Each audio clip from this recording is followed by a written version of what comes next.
இருங்க யாரோ வராங்க. ஏண்ணா வண்டி ட்ரை ஆயிடுச்சா? எங்கண்ணா பெட்ரோல் ஊற்றி கொஞ்சம் தூரம் போய்க்கிறீங்களா? ஏன்னா வண்டி நான் மைலேஜ் செக் பண்ண வந்தேன். 1 லிட்டர் ஊற்றிட்டு மைலேஜ் செக் பண்ண வந்தேன். ஏதுங்க எனக்கு அதெல்லாம் ஒன்றும் வேணாங்கண்ணா.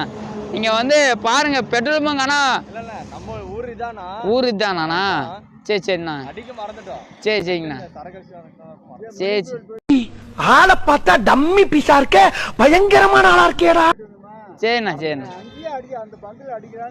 சரிண்ணா சரிங்கண்ணா வரேங்கண்ணா. சரி வரேங்கண்ணா. ஆனால் பரவாயில்லைங்கண்ணா. சரி வரேங்கண்ணா. இப்போ பார்த்தீங்கன்னா உங்களுக்கு வந்து